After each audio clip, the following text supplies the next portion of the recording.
hot bite kasiabo ever anaswe Ghana de mama mamunyina mwajo ananso biam ya tena so de kasiabo ye mu hwam na begentre ha wo ma Ghana ana nkrofo mama so ade baba so mo shanen so se kasiabo efri ha no a aba fontenta fridie no so ye betwa mu dia fa no pa ya anye asem kuma eno aya www.sompaonline.com www.sompaonline.com wako no mu asem ni nyina benya bi na wakenkan na mepacho channel so forma me Facebook honom ya dam ya ewo so jazakasiabo no etwagu eno so ya Sompa 106.5 Sompa 106.5 YouTube no so sa eno so Sompa 106.5 Accra na ensema wodo ya yede abano wanya bi na wakenkan na fe wasan so atie adiaka ho na anansema wodo ya yede abano nyumako bia daroma ana wanmadom aso yasene Lester complemented na daromenti wode ya toothpaste and the brush wo de aso yasene ye papa ema ro fi 21st lekinie the sciatica expert Electroland Ghana Limited say control say wo pe home appliances papa ebusia wo san ho a wo twankoso afa midimafo aba center Dr. Time da so wode mra na ye na de afa time herbal mixture say control say malaria fever no wo to ase deku ade afiri wo no mama ho atumi ato ye papa we no nyumako awodo ye won madom so yasene a ana wo hot bite kase eboso yete baba som na me amene wode ahia na numre no metin ene Akosua Agyeiwaa kwade boaten afa ya sampa ya eda paso ye na ye batwetwe sere ya basa aye ebua kwa DKC na Ghana manfo baka na sentam Sompa kase ya de dwumade sonko besi ye ne so ye say ye bakwa me ya wodo won mo asabie won ma kwanye atete apura pansam se kwantebe na ye de hu nkomo ye papa ya emu amanebo ye gusu ade baba somo na eno na ebua kwa DKC ye no watwema wa bia South mensene mo wasante mantemu ena ye da sore ye atata nyasem keto ma wa manfo ya one mote one madrawafo wo ma no dam ya one mu super ne nyina ne yese one makwan ya wo nam so abusua ese wani se ka kire drum bia a kire wo pa damadwa bi tina so no wo puto asebre wano ansa no watumi ahwekwan no san se ne kwan no ankasa ne tebia ne bobre sitie no nyame no kwasem ni wo mo kire se nkoyie anam so ama anu adakora taxi driver bia wo ye na dwuma so o mamba pa gisika ade aguri bottom na nyame yadom no nsia wakwa ye sales de mane master wakwa to amenamu a eno ye chese ekwan ya wo monam so no a amena donko bi ada kwan ne nchen ama enei na ye tete ya chese taxi driver no wo che nananom ewo ensieto eno aka wo bi ama shankafo wo mfa kwan no so kire se Ghana ban ankeka ne ho na wan kire wo so sabi o nyame ya dom 2028 wo so to aba ewo ma Ghana mu ayeye ye nyame ya dom wo so beto aba ne bia nyame ya dom 2028 wo ba kire ban pa sanza sabi obi hu mu obi nkeka e ma ne nyeye na adesia mudi ya chiwo Facebook no so no aya Sompa 106.5 Sompa 106.5 eno anada so na se ekwan no a ye kan wasam wono sane ne tabia ne bobe yesitia no ebuhwa wakasa kura hu a ekwan no wura be wo babu sasa aso esa kwan we da Ghana ana Ghana mpanyifo ate ho a won mo hwa na enum na taxi driver no de akwa hwe no a ene ne car no adan ya butuo no ya je se edam nanim sa na yenkwa o man so ye ne amane boni ya woto ye nkra free asante mantemu ba wa beidu enkwochotwa asem nkomo ba wa madroy Njuzu akodia mo ane adwuma pa wokwa ho no esan ana na kwan no ankasa ne tabia no sitie Una akodia ma me na wase na mi nsi atiefo a yetie Sompa enanimbre na me nka se ebu akwa DKC e wa santimantema atwuma diaja South Mansin ho ena me no ka se ye di nkomo ifi na semi wadi ka aka no DKC se wudu wani akiremu ewo ebu akwa menhia ubedi kasi DKC junction no so anfa na wawura menhia ko biani nanso wo mane ya won sadi faso ekwan no na da hoten saa no nti se wo hwe ba bia migina mi twa video no a utumu se ugina break bia ye ka ho asemi a na se wani tua main street no a na nanso etiefo be kaya ebre kakra nie ekwan ho asem de ababaye how kase pa na no ka ho bia ma ye te se ye taxi emunia faso ene me ankasa me banan ekoduru mpotem ho mene station master a wo ho na afi asenkafo ho bi edidi nkomo ebiso mo haw kra ekwan edebro mo emo mo twemu sem sempo senka eye kwan no nko akeke enanka enye kra no anka wo befa no saa na etiefu etie ye nko Facebook uju abu akwa dikesi a ubehu se bridge bi ewo ho a bridge no senior contractors no ba kwan no so mbeye no bridge no tumi se atia kofom kra ena bridge no nchen nyina me no kasa yi asu abu aye nsu eda ho no nchen bridge no nchen nyina eltwan me no kasa no eho ena eye taxi driver ya me no kasa mpempre ya yenya no yese watina nanom nsie do no ni taxi ko mu fa ya ma eka hu bi ma passengers asabre no wa form no prepare di mu odin a ono kra nso prepare dia yenya no yese ono kra de wafiri mu ewa tiaswa sa asifo na meka se ebra issue no esi yete nkojiru kwan no so no hunu ade ba ko mienu bi a akosia meka se mani anye ho kra ene se ka wo hwe kwan no ankasa o ma legal test a utumu se kwan no de nanka ewo contractor nsemu anko ye na mene adesia no moto bi edi nkomo no moto mi se yeto abani wie ye pe ena contractor o hwanye o mu nyina free kwan no so na ese aban sisa benti o mu nyina free kwan so no ena o magya kwan nsemu saa ama bridge nchen sisi akwa kofa awudie kase se ede aba na ade ba ko so a adesia wo ho na afi asenkafo de tu manim a omo kase su bia ne se aban se no anaje kura untumi enye aduma nko ene se wudiro bridge na so pe e wo se wo slow down wo ye ho wo nim kwan no so de na se wo chia ho atam na nimu anesa eno na aka hu bi ma asenkafo wo ho ekamu a wo mu susu se ebra su se e wo se mpanyimfo ba mu e mo hwe e ma ne nyi nsemu pii nipa tunu a entina na no mo se do ansa na o mu dimirika ba ba ye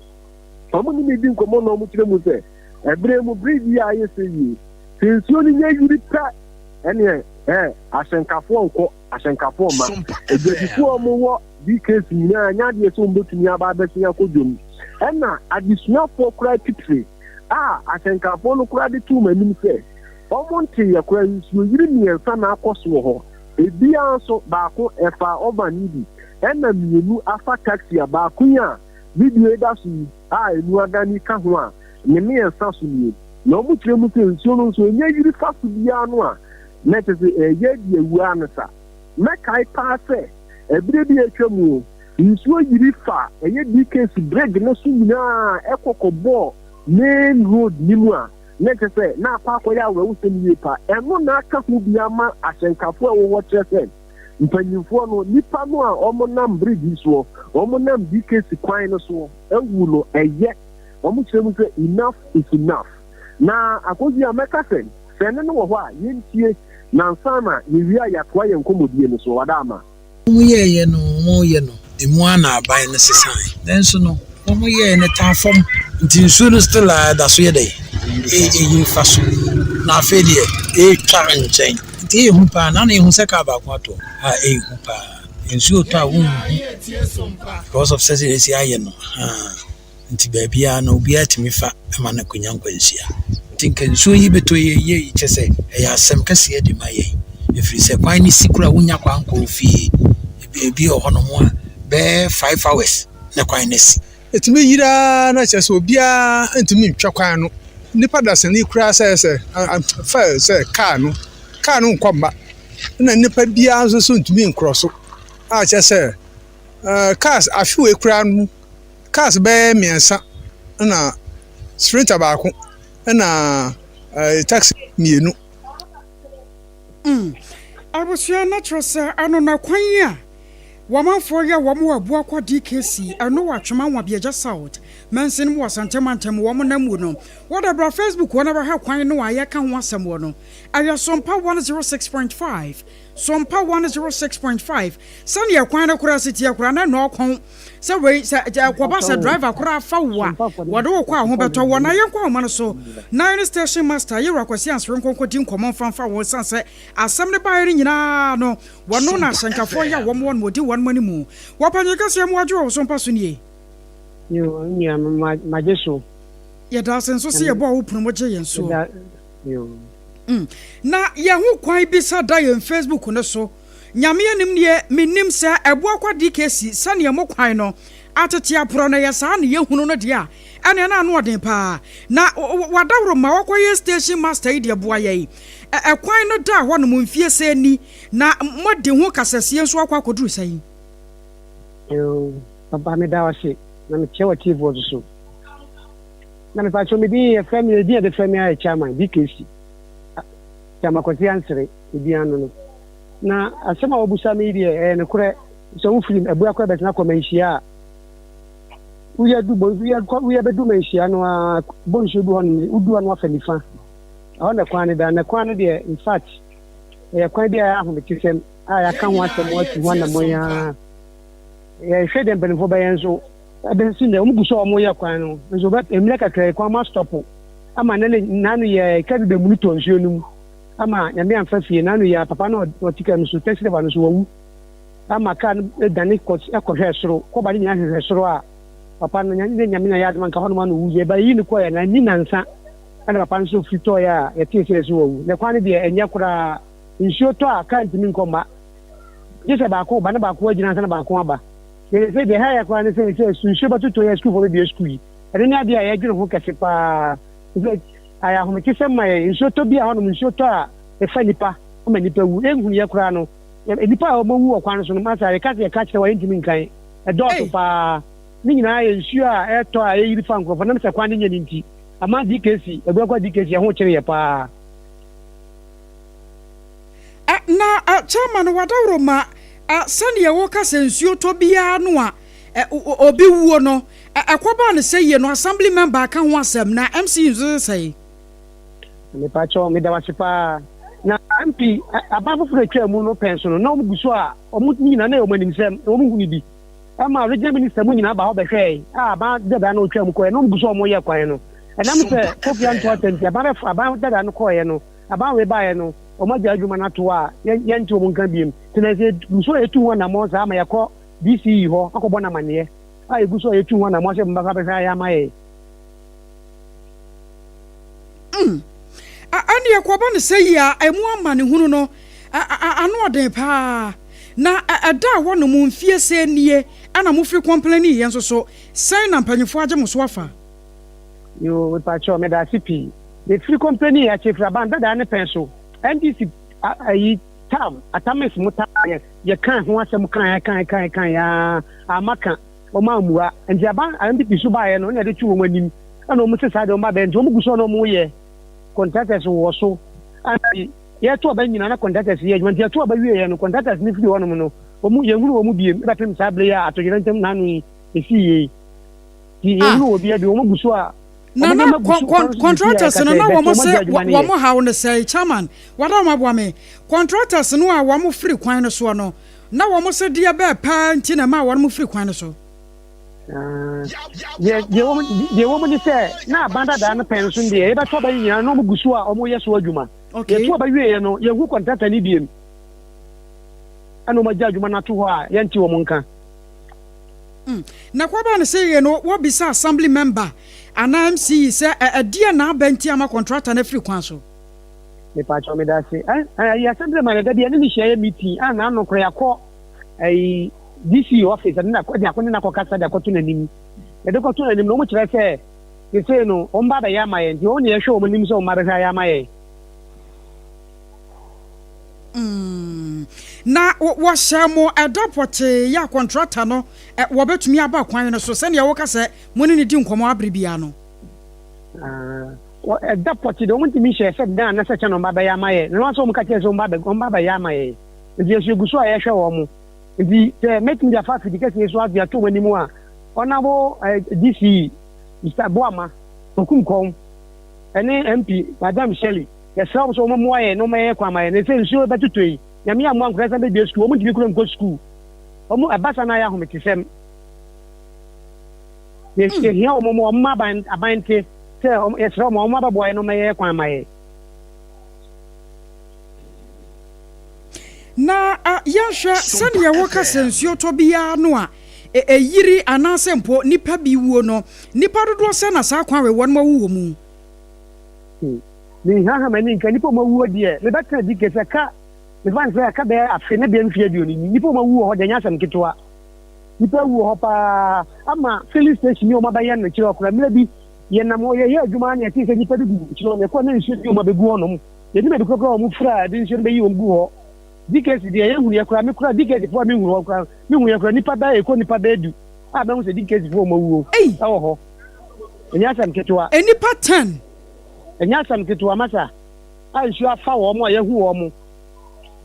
nsu ti me yiri atwa me nhia kwan no akotal no ko na ko me nhia nsu ti me yiri twa kotal ni me fa kotal ni su nyina ama ka bia nko mo ka bia ma ka bia nko serious dia ahumeti sempa chairman yan how bebre yan kwa ya kwa ma no so ne yakwa akodi ho nkomo na asemi ya samo bose ye be pane na duagubre dia mama wai ta choye so de mati yo abusuanu na kasa ye station master ya wono awo ebu akwa DKC ane na kasa ye na chairman na akwasi answe ena na wo boy mu nchemu se wo hwemo pa no a ensuo to bia no a enipa firi mu na won haha na ni kura anka no nipa be se 10 de obetumi akasa wo monam sa kwan ya atete apura pansam yi ho etina nanom wonse do na se de latest one kura ye de na no juada ye yi me kira no ada esi hia taxi driver ya wo ye na juma ekwan no munti sane ye kwan no wa ye na mu achamienu na atete apura pansam no ekoyi ne hwe amene mu a ene taxi driver no so wa ye nyame de na yenkwa ma no so na yenkodi nkomo ye ne assembly member ya wono ewo ayebu akwa DKC atwoma nwa bia South mansin mu wasante mantemu Honorable Evans upon ekwa kwatwetwe nkomo wapanye kase Christ asumdwen kan Honorable wadaroma sompa sunie na ya hunu sa momanfo ya wo mu abu akwa DKC bosu dwetire na ye ne station master kase ne ye wase da no da nyina wo mu ni mudi nkomo na sane ye won makwan no aye ne de nyame anim ni anu aden minim ababedru wanim no mama every time I was with a point of correction you need to down to put whatever no question I quite dey abedru wanim na you two na mo degree tell me that assembly man wey feel me this if you acquire a problem but two na mo degree na me buy anche na ene FC ana ho enya enkitan di fa kwan ho itu wana degree ene nya contract ba kwan so enya contract ba kwan so no mo be kwan no edi ana ye de eco elections like I say elections ni ko ya enkitan ba ye no ene kwan no akoyi ye ayi no na ebrano me ko de assembly meetings a the ka ebodi ashireyura MC se amuma nsira ba no meboa na this kwan no aye o how kese ya and say ebi o yini da ya yanti asemde na so far yanti wamma ya we ayinya no ba se so ya o mai dia no o mai DKC akwan de simu a ye se de nya contract a wo fra o be ba kwan so na o mo so abekoye moa na o ma be kwan no se de ye hwe no amai eti yetu na mo de afa kwan no pa yentina so na sane wo kase mono MC ye di enkomo yi na ade no so ha na ha dwene sane latest one kura ye no ada taxi driver wakwa free mu yi wadawroma ebe ye brabai MC antimi anhyew edapoche ya contractors no wamba sanso aba na wasanso kan se contractors no de be poche ntire ma wo mu free kwan no so mama contractor no free kwan no so no de ene say on free so kura no sa na Apam Dadaa ba you know there's a new transition there they have to say the sometimes contract do one more the sika ko ya divide na empire Apam Dadaa to maybe agana and say agent for the man no that was so and now say the difference so it is said you know I want to say the first come from a day I said ya me go pin contract catch and say sika be the addition and then say enyankan ye mo gese and the side ba no mo kan so and I tell you to also at the Sompa FM. about incident the person that Akosua because MCA or so Amani is the Bama. Bona manie Emma or not to an amount engineers by the show. And part engineers and the Malay or to be a family. It's sure that I want to not anything.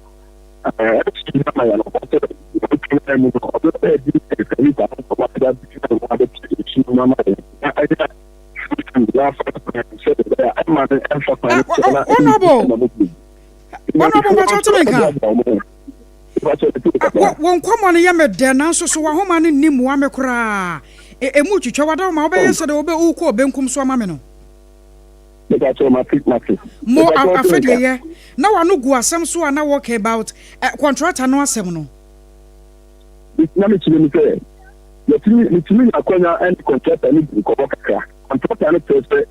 na be with you know I'm not speaking about the kind na so you know you're the man to watch I can't say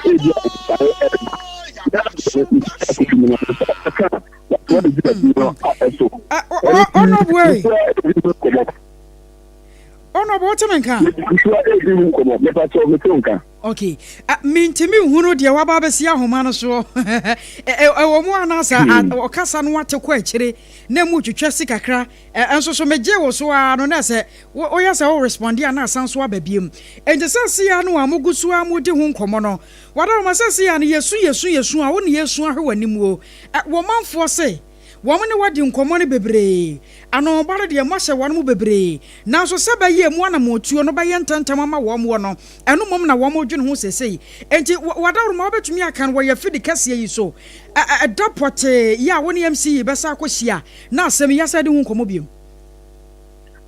mama no American time dapote de ntimi encheba isa dia kuna chakara ba ye no ene enchia abayo ebe any particular contract for the background so say that I'm not for now but until now the service no area I say in so now I'm going to get now you should not be absolute so MUF what that yeah I pray that I not take to say for the now I'm focused to try to get class and the other stuff na you don't that contract at the bus to the how I can be so and then you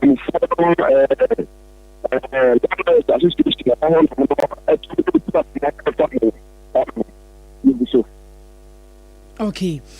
Honorable Evans upon my no wasane yamfa wonsi asane ye wase bia kan wo kora no wamo ye boato yem kire se akwanya ne ba wo be ye ne saa na wadaro manso ne yasro se ya no ama na ye wano de ama ye sanse wo bopunu ni mu a ana won krata duru ho no mo na agya ban no wotumi aye ne ntem de ama wo enti woni MC nkita hodie no wadaro man no wama na kwhyew so ama ye sane ye be ya ebre ni ye kire sa afre wo ebenya mu ayepa na me ne pa tsompatia you made one wasi. I was young and a bonk of my area when Monyan for Evans upon any and the Casa and why assembly member I will walk DKC Nessa Wusham Panua. One more coin I would draw ya and yata proper some and now one more bonnier de won't come on. I watch it and a woman to Chessy and no credit to Winama, your dear Sintamono. One more watch I say. And Commodiana dear one more de Bibrenoir. Na abansa craya by an intino. 1 month to me shall send net. Anasa china no me contractors ne bedi nkomama won masanso ba na momu no wo hye ne manfo nyina abo se de obetumi aye bia honhom fam honam fam won be ye na atumi aboa ama bia ya ne manfo no pese na kwan kokoduro na se won makwan no enwo nsem kokoduro no watumi aye ne sa pepepe atumi adiama no wo tie what bite kase bo free Sompa 106.5 Accra Sompa 106.5 Accra Shannon so se kase boy enam Sompa ya free de kase ye wo Asante Mantamu eno ye 93.1 Asante Mantem krono ano ayiko 1 ma Febu 100.9 Kumase afei Adamfo Parody or Paris France abochimemo takwe 101.1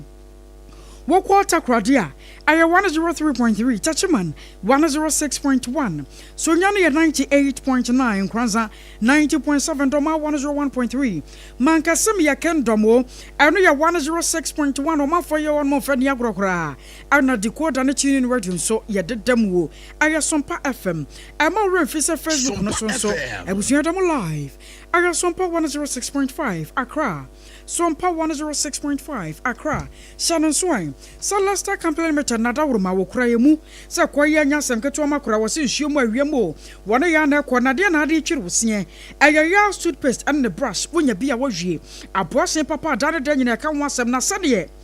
ya toothpaste and the brush sitia no dance wo toothpaste nyina mu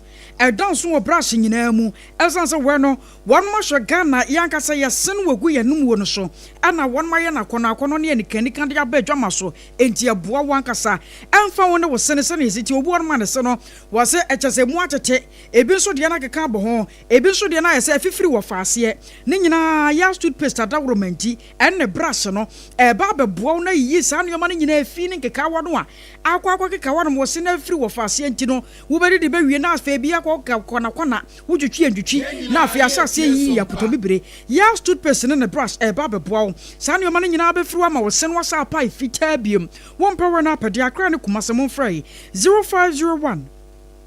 619 588 0501 588 and 0501 390338 one mpanyfo ni wo enkomo medima fo aba center ni o Dr. Time da so adne Dr. we say wademra ne na ye na ade wo se yade ba na ha wo eye stroke na wo bede ne yade ko na ye stroke yade hwa nipa na sabio na no na chia na no ma yinsuo ne fa na adwodwo wontimi kura nsore nyina na so yese yade nso na ma panyini ya abofra wo ko medimafo aba center won mo apa doctor de mra na ye na adwuma mpa wo se bosome na wotwe afiafe won hyew ma ne mpa ho na ebra doctor de time to ne yade no so no ebra no so na stroke na tu se hum ade afiri ho won power na apade entana ho wo se won pa biate se doctor me anasa me ne me kunu na me yere tana ye wade ye mfinsi ya dunia wo mada wo se no kura de wotu ne se hum de firi honom wo se wo ma wo ba na dro wo nom ne gona bosomba so na se wo afa yefunu wo mpa na apade ai 0244774282 0244774282 wo akra pokua se mayira kumasi agogo wana government school no na edi anhwani mu 21st ni kini okọ da sciatica expert na 21st de Ebusia wan madane kokromoti a wosan ho bopo a enye ye da biara da wo mo na hyase na afoforo sua enti siatica no wo bia ma no muso so siatica so be wi akire na wo mo sa de aba 21st bra na 21st clinic wo mo nyanto boase massage wo yen hwe oni padua nim yade no sane wo to asentire na twen wo ade aba na amro mu no a wa hyase ba akokɔ mpe wo tena se a wontumi nsɔre kire be kokuru de wo firi wakonya so no wo mo nto ase kura deku amfamfiri honom na Accra wo Tantra Hill runabout Tama Roman Catholic one more Akosua Kumase Sunyane ne branches ne de abusuama akoma ko dunum wase na dwuma wo tinti won fa ntete wabasha se no biebie branches ne ba bia ya beko bia wo betu akwakwaja ya hwede afiri won 050 0540 311311 0540 311311 na na mpanyfo ani enkomo yenyina wesoe na ye ho tew yaba what bite kase bonto so eba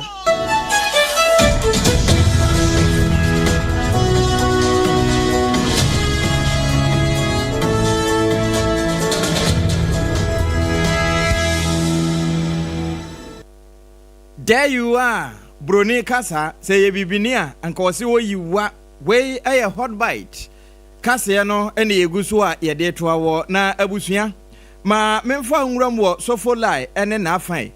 timamufo a wo ho ene se nyame kwafuom na nka wa mantem anka de esi ye na enyefe ne nyina ne se kiniyemma bi esore na wo mokobo wura metro mase wo maboboa no ewo empotam ho se wo maban aba wo mo ba be fa wom dibre na wono madi na eno na nkra ne kire se bra wo mo wo ho eye adwuma no emua na Captain Jabiri wo bae wono sei ukọ Asante Mantem a Asante Regional Security Coordinator no na wo ba be susu mu mpo ansa na emujo enye sa na enye fe na emu no ena GPRTU wo mo pani a wo mpotam ho Patrick Boama ede beto so sabia so sabia kudonto se kom de wo a yemfa yensam yenu nyina ene didie emabunu na de a wo mbeye wo ho no enswani na se pani a wono eba ahyanchia edwumakuo no woda no bia enya de a wo beka se ade papa nti yensososo de enye de na enye nti yewura Patrick Boama wakasa ede atia sa de yi eno okwa asante mantam a GPRTU adwumakuo no wono na etua wo ma no bra asem ni si ye no na waka asa asemi most of saying MCE it you person just say MCE no on any NDC for you want to yi no so my MC na so MC or na say ne ka asem no wa me bra now say oh fi na chi ne aba enhye ya bibia enye yi afi o ma say national security the national security for there and you almost national security so mo ba ye wo bia ni aka ene de cry ne de ba ye ba bedu ye de ye ntie boni bia bibia nsi bio mi cry dem go fear 6 o'clock okay and no mo frɛ say encrophobia about invade terminal also mo abeji terminal but before that ne encropho issue bi wo e court ntie kra ne nim say saa wo mo ye no mo case no wo mo kra na asan ba back te mami tu ka fast ba medu one ye say o ma tutu ya punu nyina mba bia ye loading point nyina no o mo de encropho abeji gina so mra me loading na me Fred drivers ni na te fe ni a overpower om we ye so for lie bus terminal ho ena chiniye mabunu bi se de wo mo frɛ won hono no wo mo kɔbɔ edp ho na enum no na ye bɔ ye ho mpem se ye checheche a ye chema ni wura se ye kwakwa da so ene na afa ne ye ka bambo asɛm de a de eba bambo sɛm no a wono ene tua no pa municipal chief executive misek no wono na ye titenani ye wura Eric Asibe wono ena sabre babia enema keka ko ne sɛ de bambo no wo mo abo akwakosie no wo betimi atimu pa ye ede ama sompa kase nanso yeguso so ahoma no yensa so no a ye ne beba na afi de aka akiri nyina no ye de atoa wo na yensanya nso ne de yento akase bɔ no ɛsoe setefo ɛbɛka ya na wɔtwetwe mo no arewo sembi ɛma ne homene so ɛwɔ gbinyiri ye no no ɛwɔ savannah mountain no mo ɛwɔ sola tuna kaba mensini emo na nam so ama nipa pempem ana nipa bɛyɛ edu ɛna wɔmo ɛfɛ mo hwe wɔmo nko a dodo no a ensu prepre mu ɔden na wɔbra sa arewo sembi beto odwa no wɔmo kyerɛ sɛ na ye ɛyɛ sase ho mansotwe ɛna nam so ɛma sa arewo sembi no etimi esiye na ne ya meka say ibra hwebedwani a wono ene wo sola tuna kaba mensini emo e wo savannah mantemo e de atodwa se efia wodo a ewo eye sola tuna hodomo no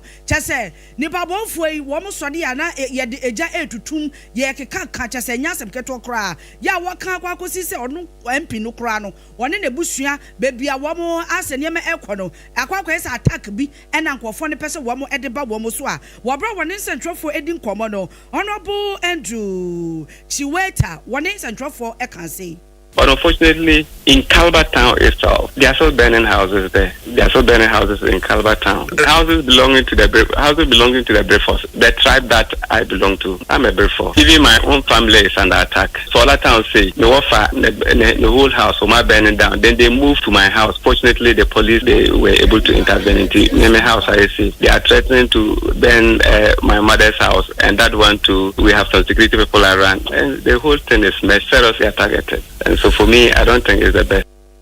Adishma mani pokasa ye mrashe bedwene ya wo sola tuna kaba mensini emo Honorable Andrew Chiweta no wie no wa mananso a woto so echese empempra wo kasei bambo adwumayefo aba hodo mu a chese niama eba fom a ne omo hwene se bibia ebetimi adeda na akwanso Benayiri na nkasa no aye a bit stable, but now it's not just about Benayiri, it's the whole of the district, especially the southern part of the district. Bole Bamboy, some of the communities are also affected, and Akosua is now even becoming a tribal something. Yeah, because the attack is now on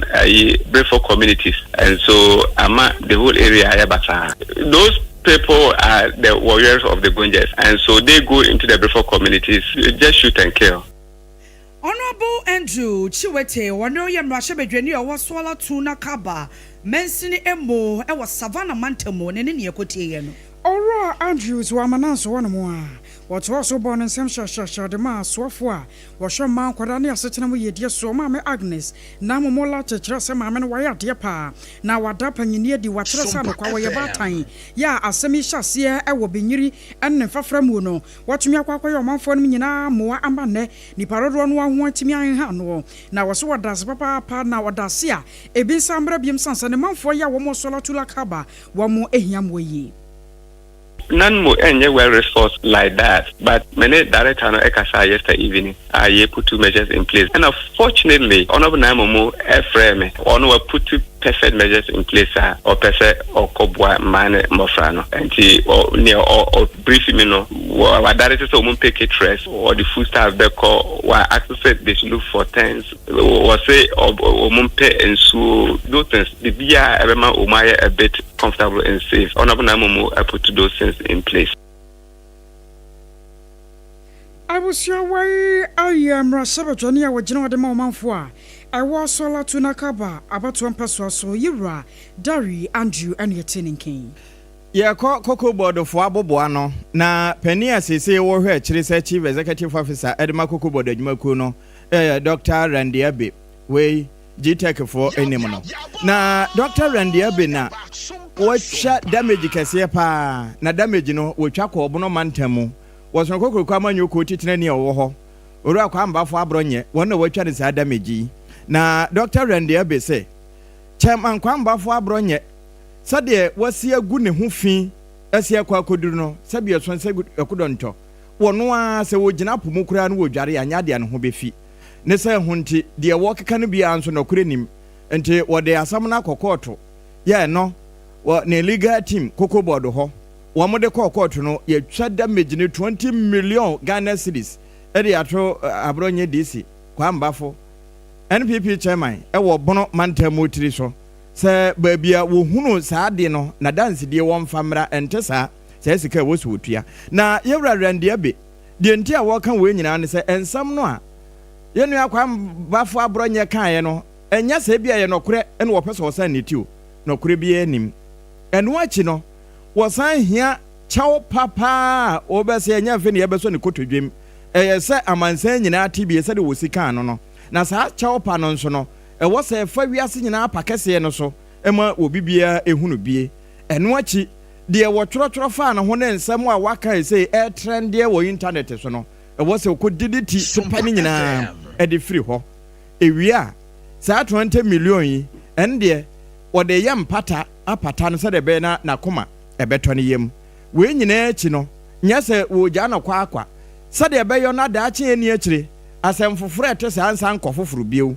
we wo ka na wo de akire court no se eni kwan se mpo wo yese wo ba be pa che wo a wo mo be som abra Dr. Randy Abbey no wo nyanka bibia na we ya wo kan wo che se ayekon aye no enye de edikan ni o kwamba fo abronye ya ye kana asem a wone ne sonamanyo ko titire ne e wo bono mantamu yi July boso mi mu saa Yewra Clement A. Brown Chief Executive Officer Acting Edema Ghana Forestry Commission wono nso okeka bibi fa papa hu saa ma wotwa ne damage korona enti kama ye se wo mo ntwa ba nhwe ano na yansi bibi ankire owura kwamba fo abronye DC e wo bono mantamu a ase kwa wode kọ na wode kọ no nso no yese anya hwe na wabanoma woni beba ho so na wase woche Weni baba ho so no wase woche etiefo be kayi awe wo sembisi afia emu ewo TTH meche Tamale Teaching Hospital ewo etifidu mantamo na sare wo semu esiye efa abrante a ye friend Salim ne nyina ne se ne busu a kire se abrante yi enwo dodo no ema wo mo edi no kopie mu ewo TTH a na wo mo hwe ni mu kwan sa nurse fo be gina no so na wo mo ye ne ho adwuma ma ne ho ato no na Salim ebusu a kire se wo bra wo mo kodu ye no ase nurse fo a na wo so wo mo ye adwuma ma abrante no woto no obi ayi nani enam so ema Salim ehwere ne nkwa ya ene nam so ma ebusua ne kyerɛ sɛ nya de a wɔn ɛbɛte aseɛ ma wɔn ɛyɛ nneɛma basabasa kora sambre no na ɛwɔ sansɛm ne mu wɔsoafo a na wɔn ne hwɛ yapom di wunsam so ɔno abo kɔbna mintanka akando ɛti abedwokuo bi a wɔyɛ sɛ abedwokuo ne hwehwɛm de ekosi yɛ ya wɔn antimi anhwɛ abrante no ɛnam so ɛma wɔhwere ne nkwa meka sɛ yɛsɛ abedwokuo a wɔn te yɛ no emu hwehwɛbu nyinaa aba betodwa na dwomtenani a na wɔn ɛne ne ɛhwɛ abedwokuo yi ɛso ɛyɛ Dr. Abdul Ibrahim Mohammed wɔn akyerɛ mu sɛ wɔn ayɛ adwuma ne nyinaa ɛde abawie wɔn deɛ wɔntimi nkyerɛ deɛ pɔtin yɛ esi yɛ agye sɛ ɔsoafo a wɔn de hwɛ yapom di ho nsɛm so no ɛna betimi akyerɛ no wɔkyerɛ sɛ wɔn hyia abusua no ɛhyia nursefoɔ nipa bi a no wɔka ho bi a ɛwɔ so wɔn gye kyerɛkyerɛ mu nyinaa no wɔn hyia nsɛm wɔka yɛ no yɛnkotie bra. Initiated an independent investigation appointing a multidisciplinary committee to assess the clinical, operational, and systemic factors that may have contributed to the death of the above named patient. In doing so, the committee actually met. We had a total of about 12 sittings where we met with the family of the patient, the relatives, the friends, staff of the hospital who were actually within this unit. We are talking about the accident emergency department, the ICU, and other staff who mattered in this issue. So within the period of May, June, we were able to meet all of them. Arishma mani pokasa ye Dr. Abdul Ibrahim Mohammed wano ene ne ya bedwoku a yete ye no dwomtenani na owie ya no soafo a wano ne hwɛ yapom di wunsam so yewura kwabna minta akando de ato aso sɛ sani asɛm ne ba ye no a ba abɔntem a Ghana fo hu de kɔ ye no wo hye Ghana fo bɔ sɛ results na aba na report na aba no wo hye Ghana fo bɔ sɛ sani etie bia no wo be ma Ghana fo nso aso ate de ekosi ye ene ye de kan bɔ anohoba kyerɛ sɛ Sofolai de esi hɔ ne se nyame kwafo no wa man ntem a emabunu bi a wɔnom so sɛ wɔyɛ NDC fo ɛkɔ bus terminal hɔ sɛ wɔn mo kɔ akɔgye hɔ afa wɔn aban aba nti wɔn mo ba ba yɛ adwuma na sɛdeɛ mu nsɛm tie no ɛwɔm sɛ yɛwura Patrick Boama wɔn yɛ GPRTU chairman ɛde kan akasa ho kyerɛ sɛ deɛ mabunu no yɛyɛ no ɛntwa yie na sɛdeɛ mu nsɛm tie no Honorable Eric Asibe wono ena akɔkɔ ada so ene na afa Sofolai nhyase bi wɔyɛ aban krache ma yɛmɛ ne music no wɔn na da no na yɛmusa sɛ de esi ye no sese ɛba bambo mu a ɛhɔ te sɛn yɛwura se be Sompa hot bite kase yɛ so ni o ma adwo na kwada so na afa ɛhɔ bɔkɔ de Awurade adom ɛhɔ bɔkɔ yɛda Awurade ase na miwura ɛnɛ yɛde yɛkase yɛ ba na anoma bi bɔ hwere magu yɛ asom sɛ ɛmabunu bi kɔbɔ dɔmpem ɛwɔ Sofolai bus terminal hɔ sɛ wɔn aba na aba nti wɔn kɔ akɔgye adwuma na yɔ ɛkɔ wie yɛ no yɛwura Captain Jabiri ɛba mu ama emodwoyi sɛ ɛkyerɛ te sɛn yo meda wase na bada watifo nyinaa so afre am sɛ na eja aban sesa na aya na obi wo hono ma na onim senia eniema ni bi etie ntie bi ahunhu sɛ dwumaku bi te wo hono ma aya na eyo hom sɛ bia obetimi akɔ na nso watimi akɔ no mo akɔyɛ adwuma eno na ma na no yinu mu bi ɛkɔ sɛ on pɛ sɛ on kɔ na akɔnkɔyɛ adwuma ɛwɔ hɔ no but me kɔ hɔ anyone ekodi nkomo ema me ma who say terminal no is being run by the assembly and unions and a year juma our terminal no so and see the unions and a year juma terminal no so there now obi obetimi a year juma no you be our year transport union and a betimi a year juma the senior and there and sem no koye na no panano and if you see ko honom anyone kokatai ema abotoye ebai honorable yese etoda asemisafo a ehina asembi pono ne esie yebeka se kwada so afa ho na esie ebi nso a foforo nso wo baabi kura ekoso sei enya ba sei no as misek pani a wutua wo ma no afutuo be na ade be ma wo no ma wo akirikyiri na wo tie Sompa Sabre na ebi nso kura wo mo nso abo wo mutirim posa yo ni amesire nyina ne say ye man panyin adi kan ababonten abeka kire na chitaifo nyina say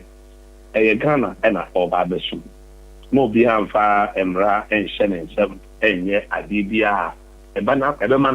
na mambu na sisi wasi road no so a obu na obi ani agye wono enhwe no enfa no emba lechi the see no nye mra kwan so say ade ya assembly no dia no ya ban dia eno nti se wo bibi mpo a e se utimi ko eye aban na musini a wo no no na wo ne kokodin komo na ekwan papa obefa so a ono so betimi aboa ma wo so wetimi enya baabi atena ye adwuma wo ho no obefa so ayi in fact ni see ye ni nyina no my emergency me engage the party members no na me no wakasa na me busa nienti pa ma won e ba ho no me de minim say adwuma e na won paaye but e bia na de fufuro bi e wo ho eno nti me ma police engage won meji police report no na ma hwe ni tuom na me ni BNI sorry me ne e national security a e Rajabari e na da no so e di nkomo na ma ji won nyina no de sem biwia na won so de a won kan no me ne transport operators no ehia na ya hwe kwan papa yenso se bi adwuma de kwan bi da ho a bi ebetime anya e de ama ye mabu na ya hwe na ya faso na ya ma ye mabu no so anya adwuma aye ho na e de pepepe yo etini aban tini amesre ne se aban na ote so no ya aban a wade mra eye adwuma eno nti bibia ama ye mfa mra enhye yensem enyi aye fo so da no yenkɔ ne ho na neni nkodi nkuta ho ne yɛhwɛ kwan papa ebetimi etu wana mo ma bibia akɔso na asomdwi abɔ man no man Ghana so etimi afa ne tomafa efra ona bo anwumre ye bede wasepa na obra wanya de amaye enti mabu na wo mutie Sompa Sabre enka wakoma nto onyense kyene ya aban a waba no nnwuma pii wo ho a wo de beba ma omo anya bi ayo enti wo mu ensusu enko mekɔgye fi mekɔgye ade sa na wo kyerɛ yin sa na me kyerɛ so bi enya na entwa emana koma emrafo no bi enya abotre me wo panyi ba ko bi mribi na me ni di nkomo 2012 me nya appointment letter no na ye October but onya the best officers one of the best officers work omainum eno nti obi emana koma emrafo enya regime e wo ye man panyi mu se na mu tu a otu no ye wo flagship programs be great man panyi e de egu afan mu a minim se enche bi ebe take ship ama obi gara se ono so itimi enya adwuma ye na ne nsakɔ na no ono so bi nya ye e ma ne nsakɔ ntimesre so bi a bi nya abotoye bibia na enya ya wo de wo mansin so afo na wo ho no bomodin a se obekɔ ne ho de na kodi nkita ho mudin nkita ho minim sa de papa bi fi mu aba e se sani a oman no sesei eye ye man panyi ebu no obi obeka so oman ni ko ye bi ayo obi a oto da ne dollar egu ho no ma no nim sense ko beton anya mfaso na so ene dollar no aba fo no no beka se ne ho kire no ba yen aka di nim se ene yi no ye nya serene atmosphere se ne tibia no upie na wudi udwapia na bibia da na kwam ti ye besere so bia benya botenam se ne tibia no ibeka epo no Honorable Eric Sibe kwada so MC anwumre Sompa hot bite ye de wase na obre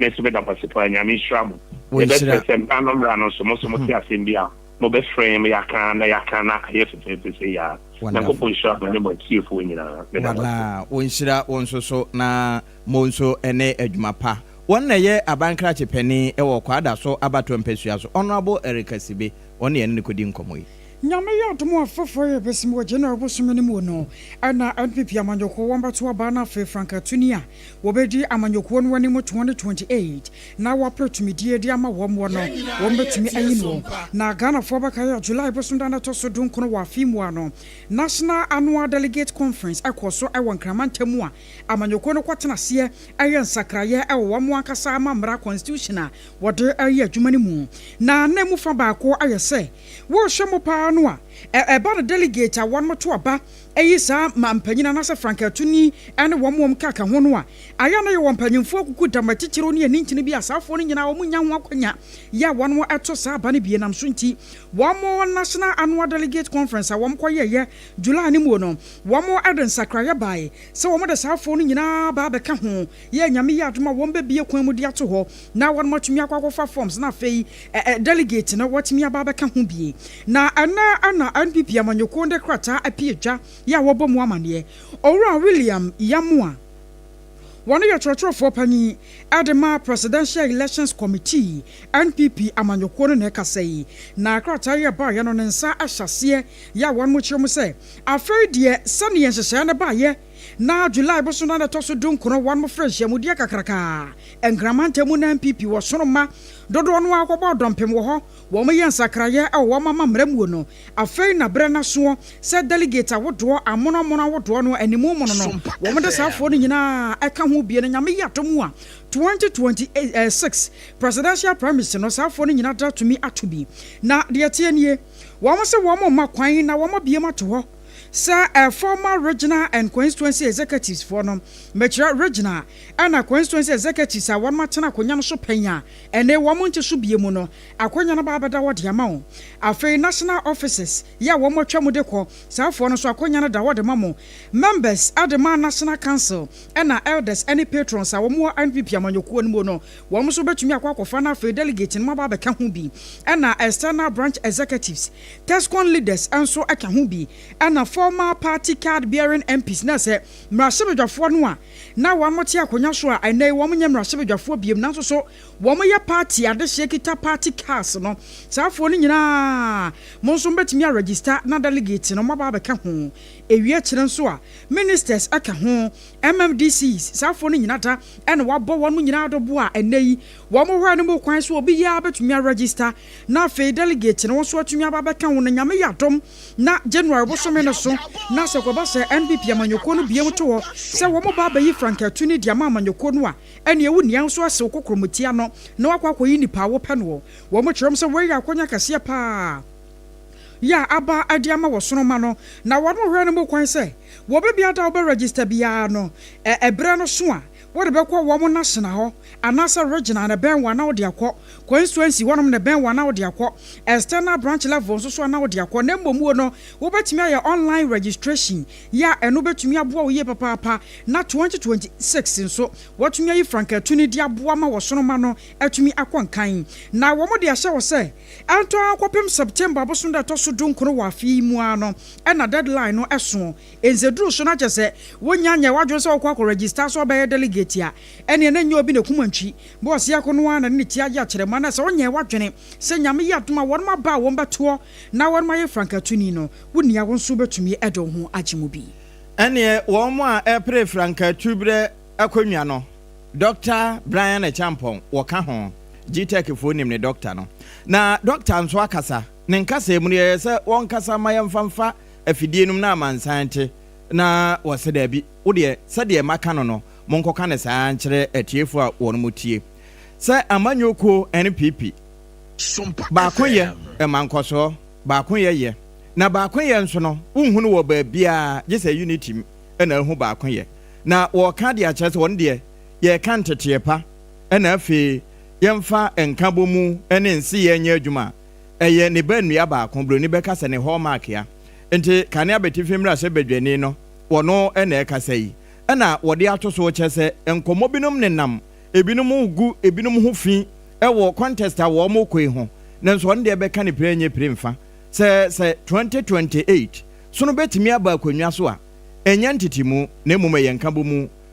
mu na wo mo kambo mu a won betimi apre age ahoɔden a ɛsɛ wɔn mo gye na wɔn de akɔ akɔpere tumi no na enkunim so ayɛ wɔ so no dia enti wɔn ne campaign a wɔde kɔ ebia no ɛnyɛ ne ntintwitwa campaign sɛ wɔkɔ akɔkum dwafoɔ no aba bedi dwa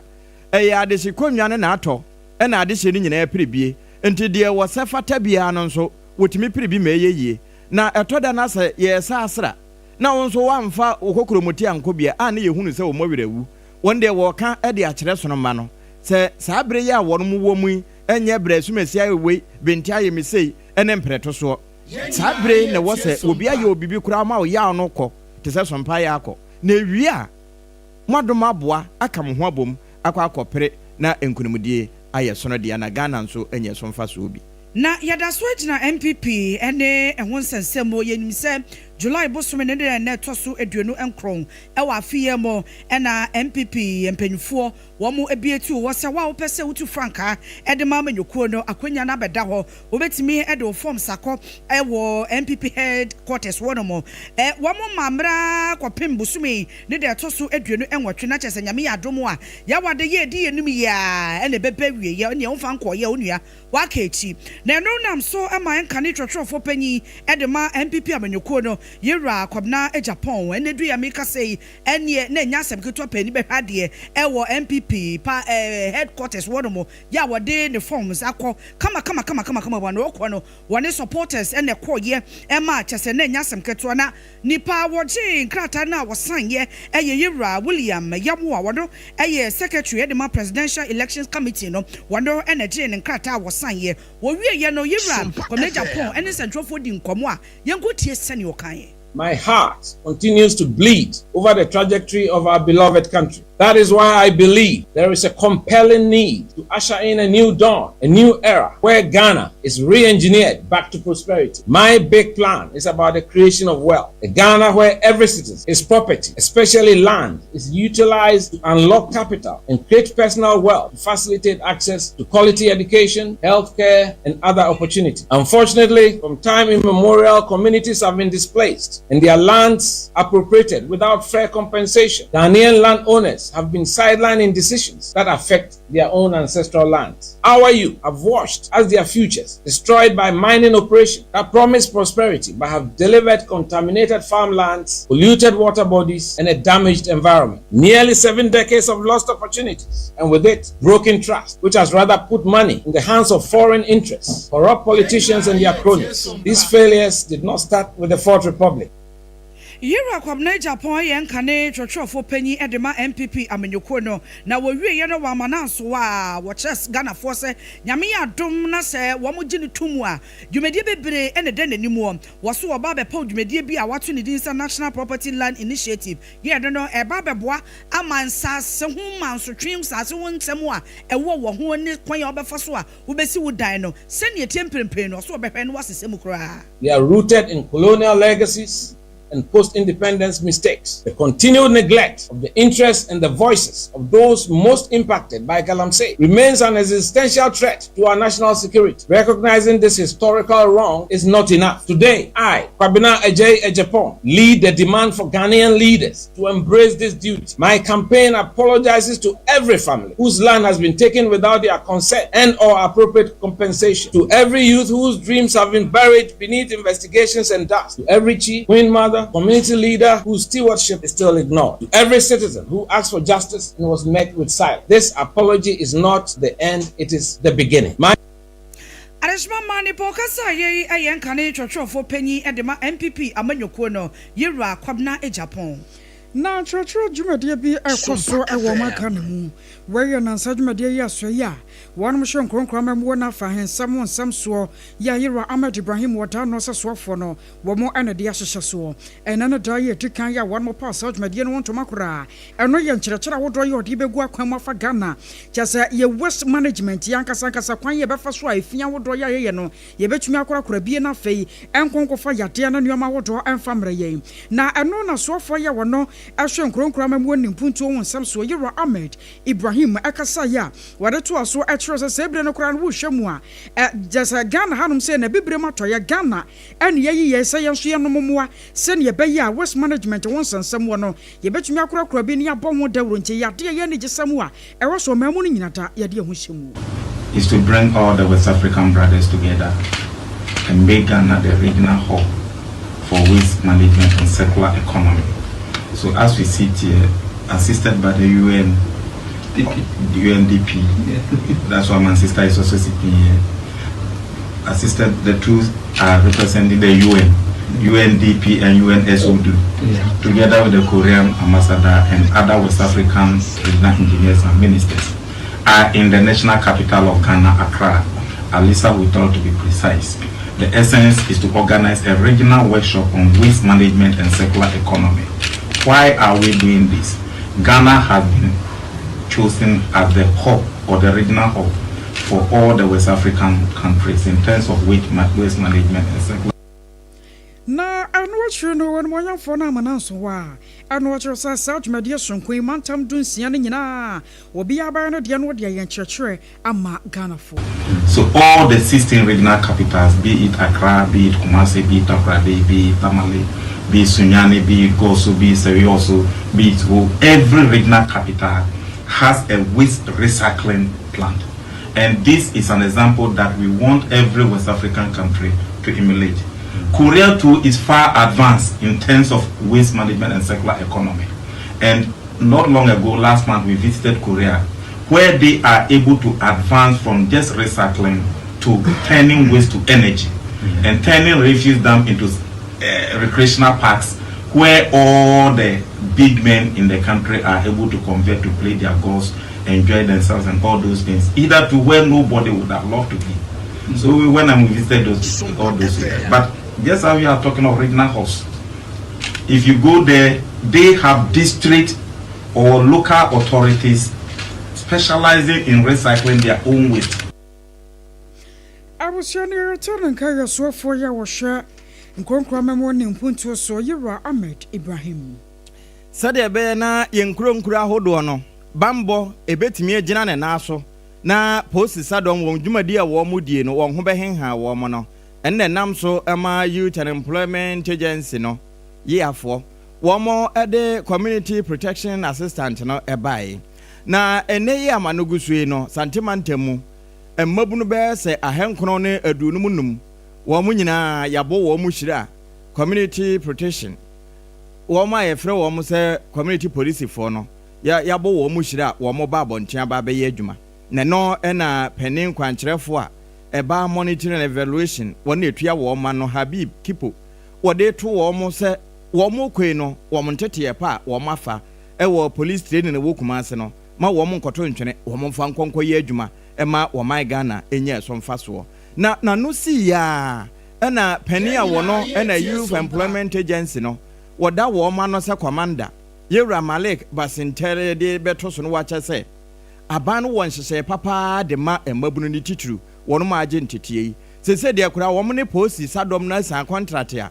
won mo ebetimi ayere won ho aye adwuma ni yie service with integrity edu se ye fa posi fo a safo no won mo wakwanya. Brothers and sisters, go out there and be disciplined. Go out there and let's help His Excellency John Dramani Mahama accomplish his 24-hour security agenda. That is what the police expect of you. And at the end of the day, if you read the memorandum of understanding that was signed between the YEA and the Ghana Police Service, we have stated that at the next recruitment, all of you who will be disciplined, who will meet the requirements of the Ghana Police Service, you shall be shortlisted into the Ghana Police Service. And that is the promise we have made. On this note, I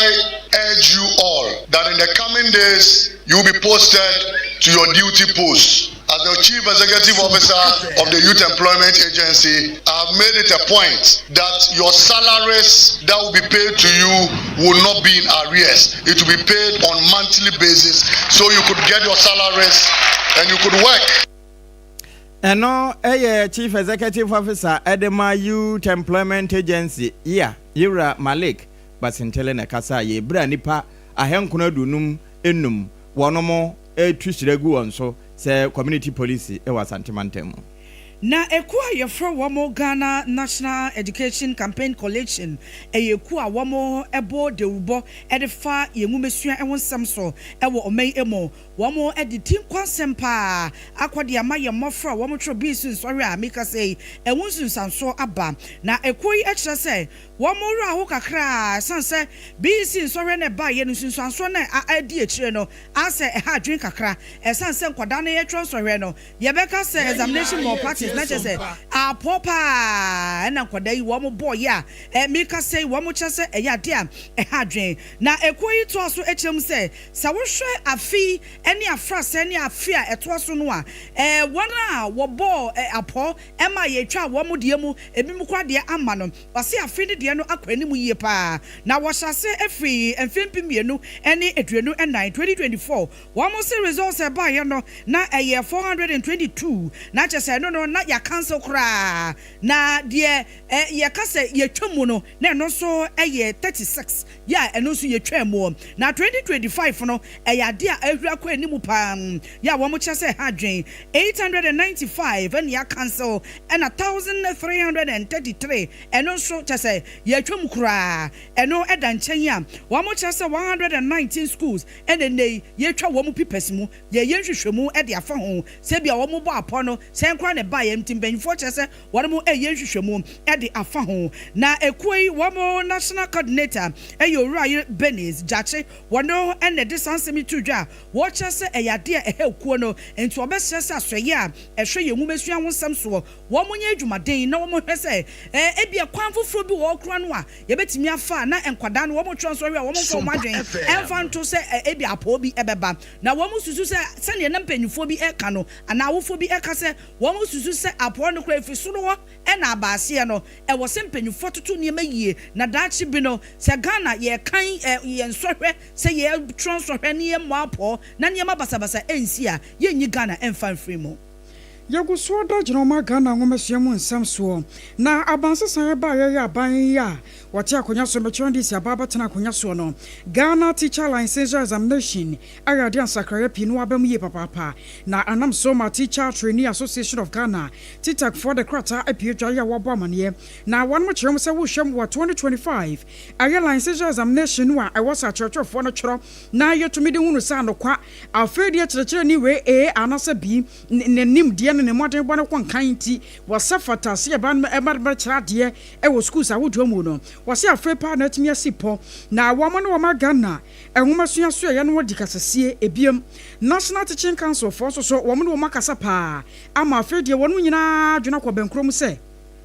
sani ya no enioma wodo ye wo so mudi gu akwan mu no efa ne sikasam ene mra na ye wo sankoda anasa ye nuanom a wo mo epeso mba ya kyerkyerefo no wo mtimi kokotwero no sa mra ne nan nyina wo ma hyehye adiaba na wo mo se level 400 fo no afei na wo ba ba twero so wani bidie di kan ya nyame ya adoma October bo so me ne de to so dumiensa eye doada ebeto mu akwa kosi ne de to so dunum ye ne wuku ada so ansa na so wani wo ba na wieye afei wo mo ma twero bi pen na sabio won mantwa no mo se kwakotena siasa atworo ne mpre no so ana ne mpre nsa so no wo mo so de ne ye October aboso de to so aduonu nson akwopem na duonu nwotwe na se eno de no afei wo mo hwa ne mo kwan se examination fee no a wo betua no eno ba be 450 Ghana cedis eno sika boche na wo betua no wa hye ne so ye papa ade ama wo mo ena indexing fee no anso ye 50 Ghana cedis a ne nyina no ye hyehyeye a Teacher Training Association of Ghana atro say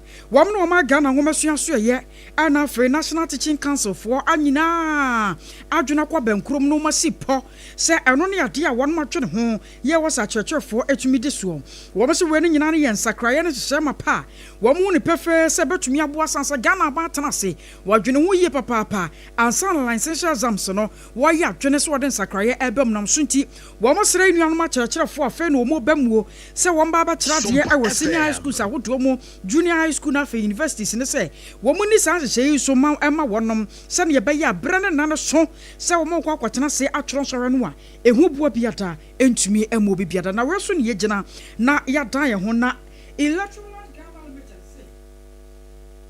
say about home appliances a wodo a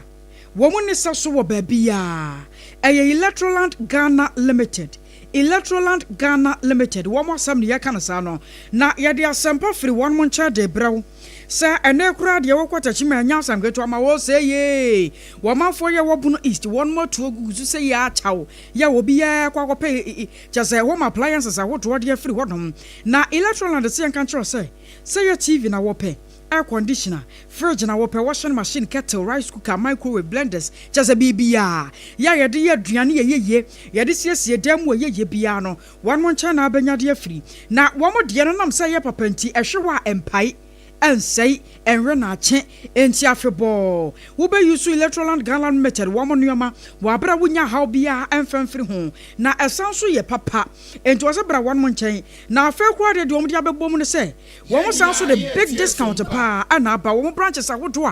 I want my Ghana fana bebia. And the first 15 customers are mobile panel. What I call my suit here free some pa. Emwa semwana no wo benya 50% discount e de free so a emwa chade awodo ye omode bema wo enya sem ketwa nti wo to baako no na wonya baako de aka ho ne yese te so de ama wo editachiman kumase ekwantempo no so won ma won wo ho afi kumase so wo Castle Junction Accra Danta Barrier Sunyane Mankasim Cape Coast Takrade e wo nyina won magye ba bia 0245 949495 0245 949495 na ne mpanyfo eni nkomo time TIME time herbal mixture nie edro we na tu malaria sedi firi won mu a ansan kɔ na ansan mabiem wose wonam ya na wo so malaria nti da bia wa mu a malaria nti da bia wa boto time herbal mixture na ohia TIME ebetu malaria na se de afiri wa fe wonam ya ne nyina eba be from watunye de dia ma ho atɔ time HH mixture and the capsules eno so ba bebo wo ye papa wo bia wo tonso a wote ya rashes abebu ba obema no ho wo immune system no ebo won kai sa ye weak general weapon e drone no kono koto bi na no nom na ensam boost immune system no fama wo ama no mema nyina batumi anom etu phone free 0244 417669 0244 417669 waso ni yegina ya dan yan hotel ya ba ade aka no ya rebeto aso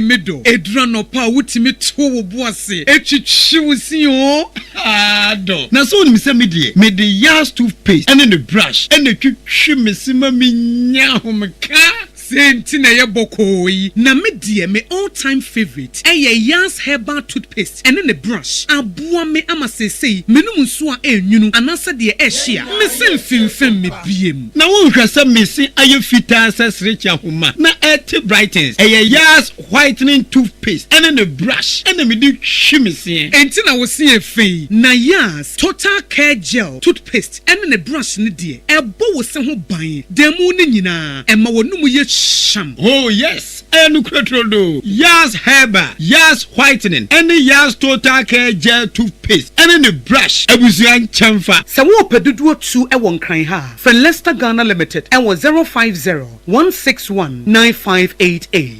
Leicester Ghana Limited and the yas toothpaste mo ahodo and the brush abadwa so abeboy midimafo pokwase maira Accra midimafo pokwase maira Accra midimafo herbal clinic aba Accra anu wonti ye passengers egumi kai mu yi ehwa na dodo na ekro ene sa Accra ne botem yedemu an yedemu ampa de se de edutwam Atlantic International University America memu abo Dr. Dujamfi babaso honorary degree as a professor in biology in herbal medicine it is said here ayaresano more oh missy minim wife yekopa wo wanye 1 cedi nyinse ne beto mu ansa ne yeties ka no misu mi connection na enhyeda nkoyie na esakakra ti say wa pagye mu amahode bam connection ne mu de wai obo wo di ba de kra wo ba do kra wo di ba de kra ye ka stroke nso de wo fa no small tese agidi wa wuo ne de asie no yare bia etatia e wo Dr. Tamda so endi so diabetes hepatitis B prostate hypertension malaria yare bia kumasi say owo agogo opposite government school no ena nkra hanso obepiem e wo pokuase mayira kwan no so for doctor 0244 774 282 and 0500 727215 Midimafo Herbal Clinic Wudimafo ne hwa Kweku minim sawaye she me krama nane na so eboni show hwa embaso Mane Honsepeno. Ebony Condoms comes in different flavors and available in all pharmacies, chemical shops, over-the-counter shops, and pubs. For bulk purchases, contact 055-230-0075. Ebony Condoms, Ghana's most pleasurable condoms. Make it worth it. We got peppermint, strawberry, vanilla, chocolate. We got peppermint, strawberry, vanilla, chocolate. It only the view is a condom. The condom mulia then it's not on, but double dose got as a condom.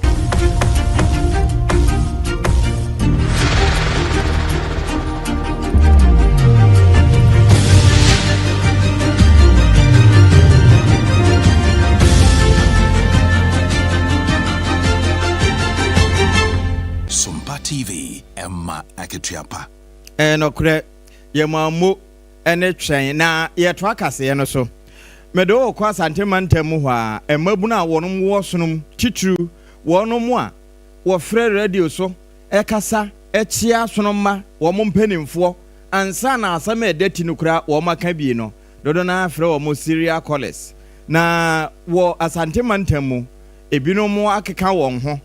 enam so ema regional youth organizer Raphael Patrick Safo wona na edi wo manim na wo tworo krata esaneye echese de aba na wio titru wonam national communication so na ebewie wo mo betia 101.3 FM eboshi takrade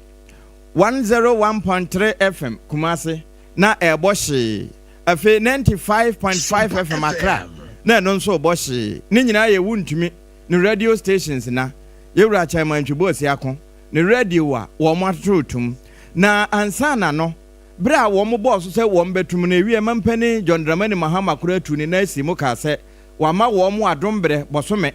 bosome na chi no na ase wanye the needful na NCA fo ekototum mu emabunu ne se wo mde hu ne se eye sono ma no na wo mpese wo fanyansa kwan bi ka wo mo kasa bo ahye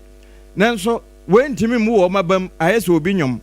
wombeye de wombetumi bia ama mansan nyina hunu se chiniya aban a wo baaye no wo fa aban biribia na wa bona fode kura e wo na manwasem mu enti wo mo ntena se ebi te se achenkwa na asare ekwawie ye no yeja ne yeja ne chena no woda so ahye kokum ne nyina ye se waka ne ni kwanse woka ye no nso wo mu hunu se etwi obi eno ntira na eye wo mo kasaboa ene wo hu se mpanimfo pese wo mo kahye nenso enyade a wo mo bema ho kwan se wo mo ato wuntumi mu kura wo mo nyanto social media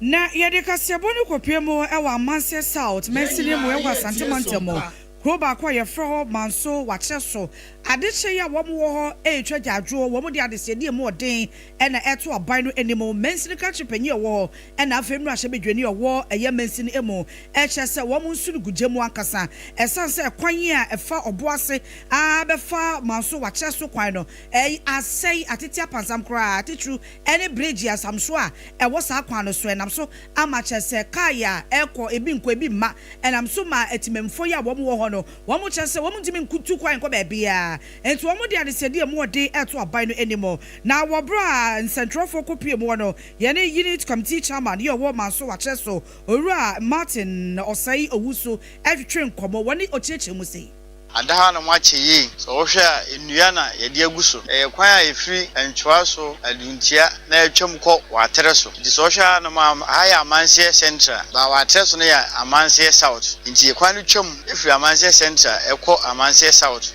ekokuru watere so eso Apam Dadaa na ye bɔ ma senka wo betima bɛyɛ covet bi di ama ye se de bɛyɛ a nsuo no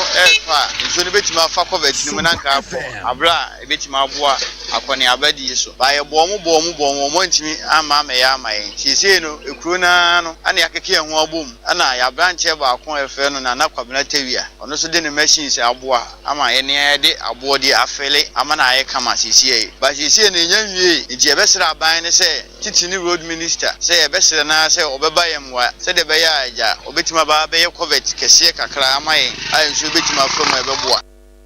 Arishma mani pokasa yeyo ora Martin Osai Owusu no ɛna yɛ unit committee chairman yɛ ɔwɔ manso wakyɛ so na wɔwie yɛ no yɛne a drivers fo nso di nkɔmmɔ ma ɔmo kyerɛ sɛ wɔn wɔ Sompa news mu gyidie paa sɛ wɔn ka wɔn asɛm ɛde kyerɛ ni a aban no aso ɛbɛte to ɔmo sɛ aban no bɛyɛ wɔn mo ɛsan sɛ beebi aduru no anhwɛ oyɛ ne kɛseɛ ɛna de bɛbrɛ wɔn mo nanya kula wode kai anamoto kula enam so a utre ya ubetum ese de nyame ayadom ye mpanifo a ne wo wa atres no mayade ase me man ne teacher man ene wo hene wo mayade ese wo mahu ye ho ehu se wo mobro yere ewo nipa ho nti wo maye kwan no amaye ese wo mayade pa wo mayade ti de be ka kire wo an se nyame nhira wo aban ne de enim asem e be ka mi se e bia enim se ha ne wo akire de ntine bia wo nwene ye ho ne de a yenim o se o maboye o mafam de nemu de esren yewie yesra bai se emwa bia omuso betimi de beboa wo ye kwan su bia no fa ye bridge hu bia no omuso me se we o ma bebo modi an be o ma fam de but dey se nso so se se ya e be problem kase san de amai wo eto de yesra bai ze bia ye bia ya ho de na pem de aban so meto ya so Adesmama enono eni awodo ekotie ye adehye bi ne drivers for a womo efa manso wache so ye no ewo amanse south mesinimu asante mantemu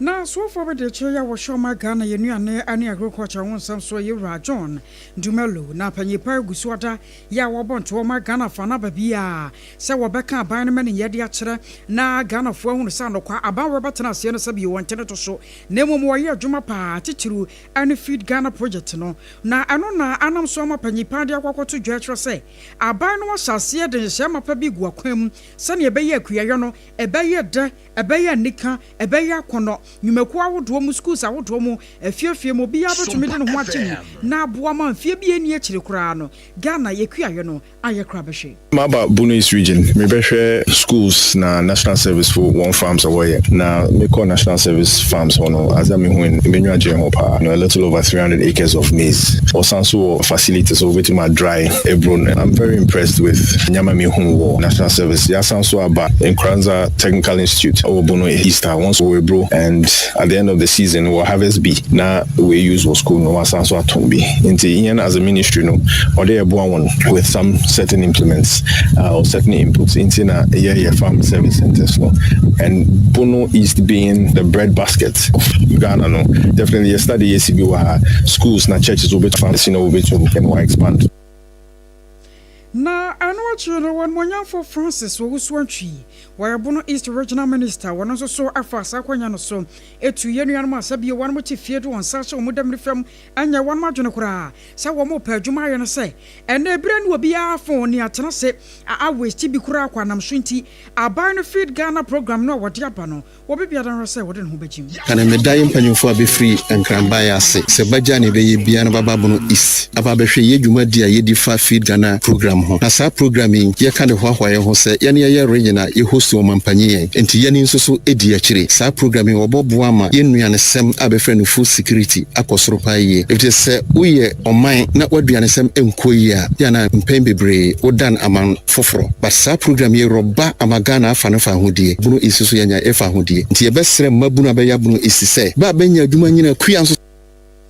na anwachiro no Ana Ora Emmanuel Kofi wa Bono East Regional Director Adama National Service Authority and Afi Headmaster sa wo schools awodo ye atwa Bono East ho ahia no wo so aka sei ereto aso aban any national service kambum efu odo kwanta ewo Kransa South District na nyameda ma yetima dua ablo 300 deke ye bompa ye say edu first week of November ye betwa ablo no na ye beba no ye de ama poultry farmers ne school for so ye ne ahemfofo ni bi kasa kuma no na parents obe my 700 acres of land na akate farms so any na kasa no asase bi da atebubu de be my am ya 2000 acres ti obompa say arrangement ni bibia bekoso. This is a school farm that we have cultivated 28 acres of maize, few mangoes and cashew. We also have livestock, few poultry, but unfortunately for us, though we have a great department which is championing this particular project, we don't have tractors to help them, so precisely we do agric mechanization.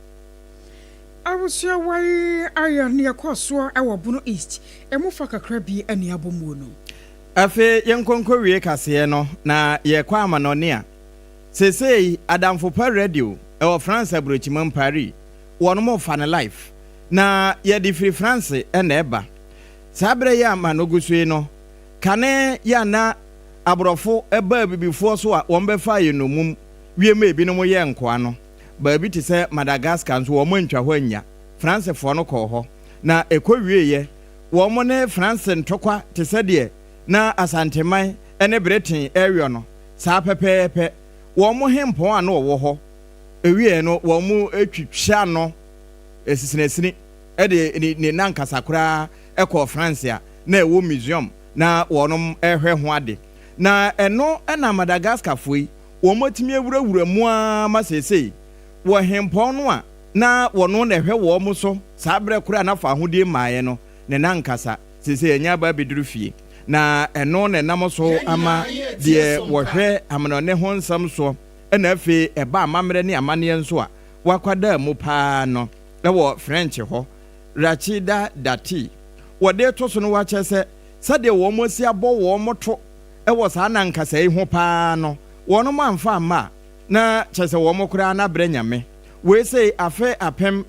ahanwɔtwe aduɔkono nson ɛna wɔsanaa mu na saa werɛ hosɛm yi esi nanso wohwɛ mfidodo a atimi adi wɔ hɔ na abere biara wɔn mo kɔkɔ sra ɛkaaka wɔn mo ho wɔn mo adada mu nom ne ade ɛwɔm sɛ wɔn mo nya adagye sɛ wɔyɛ DNA ne wɔhu sɛ na nati no a ne nankasa no a ɛno biara no ɛnya deɛ etimi ewie mu die ma wɔn ho sɛ ɛyɛ wɔn a nanso Madagascar fo no kyerɛ sɛ wɔn mo de agye wɔn amammerɛ ne wɔn amanneɛ di enti wɔn mo yɔ amammerɛ ne amanneɛ nom no ɛnam so ama sesei Kentiora ne nankasa ɛna ɛba no enti sɛ wohwɛ sɛdeɛ wɔn mo adi wɔn mo dwuma Donamara wɔno na akɔ Madagascar hɔ a wɔyɛ soafo a wɔhwɛ amammerɛ ne amanneɛ ho nsɛm so wɔno nso de ato so sɛ nokorɛ wɔn mo hene dada no nankasa na ɛba na tumi bi kura abɔ awura Madagascar man mu no edi adanseɛ sɛ deɛ ɛba no ɛyɛ noa nti nya afei na wɔn mo kɔhwɛ DNA broni mfidie abere a wɔn mo timi gu nsa ɛyɛ nneɛma bi a nankasa no koraa ɛda biribi adi ɛma wɔn mo hu no saa bere yɛ aba deɛ wakoma to wɔn yam na ɛyɛ Madagascar ne yie yom a abusua so ne gyina ne yɛde nsɛm no nyinaa asie afra na do afidi na to hɔ a na nsɛm wɔde brɛ mu no deɛ deɛ makɔkyɛ no bi yɛ sɛ NPP amanyɔkɔ no de aba sɛ wɔn pie mɔto wɔ sɛ mpanyinfoɔ bi no mu a wɔn bɛ so bɛka delegate ne hɔ no akɔnya na ba sɛ mo register ɛne ɛyɛ wura brɛ na champon sɛ campaign a wɔyɔ no sɛ woyi nkabɔ mu ɛne nsiyɛ efiri hɔ a wɔne foforɔ bi a wɔka nti sono manka wɔn hombom na asase ho mansotwe asɔde ɛwɔ gbenyiri wɔ Savannah mantem no mensirika chepanyin ne mrahye bedwani ɔwɔ wɔn nso akasa sɛ bebre aduru no wɔn mahia moa na ebi ka wɛn ho ne yɛboaboa no a yɛde baba som yɛ Facebook message saba no yɛnkenkan ɛne yɛmfa sidamba hajia special local food na yɛnkɔ Facebook yɛ na Amoyima enwo kase wasi love MPP wasi wo the MPP pa na master planner Junior Kintampo wasi policy analyst aka GBC give Baumia another chance wasi Ghana for chese yenu ye ho papa wasi Ghana for nu omo nso omo to aba no e de ma NDC amenyuko de ne o mampani John Dramani Mahama wasi hwende galamse yentimi ntu ase ne ntu ase chena e wo benya ase e be declare state of emergency master planner Junior enso e de no na KK Kaswa was a American Town Kinke House aka GBC give me another chance on this news will tell loud and clear Kaswa American Town Kinke House and also yeah that's also and Chakasian Koma Nana in Kain yeah the brother friend Cadet Golden Boy yeah three yeah that's papa ever kwami nie ever so or shell news live now what in Chakasi more day at the Honorable Catherine Nablema Afeko National Women's Organizer hopeful was a bino and my bomb nsem etimi ye campaign esan se akotia abato no ye hwe nim kwanse nyina ye beko ko mensa pillar 2 was dodona friend no GBC give Baumi another chance Baumi another chance was send tie bia NDC send ye mo pese mo yiye mo ne mafa akotia abato aye koto enwo no kwen bia so kan ken MPP amanyukuo seat ne de eyeye de ko mensa pillar 2 so de eno no efo kwa me makan wo de ko mensa wo de no so makan na Rahim ranking so na e ka se o in fact sankwofo do was said one shall say yes, you mu pa a sunset and ya friend ye big bayam and your son but uncle for ben okay I was seeing in a kabum na ye bore many ye by Rahim ranking as some walk and minimum for cry or can want some Akosua Emmanuel honestly is a good evening Sompa FM Accra news watching you live from Nkranza or saying I mean shira ye druma pa ye yo and Chakesian come from one penny John Dramani Mahama and I've Mr. Legend man Apam Dadaa Kingston Nkranza was what chap papa messages in ebusua edoso papa na akodi yemfa messages ni sia I was your honey other messages ni nyina esie ye na abatena se kan sam yi ayeme Akosua Agyeiwaa kwade boatin triple A mine Ejapia Apam Dadaa na afei oba pa nana ya kechire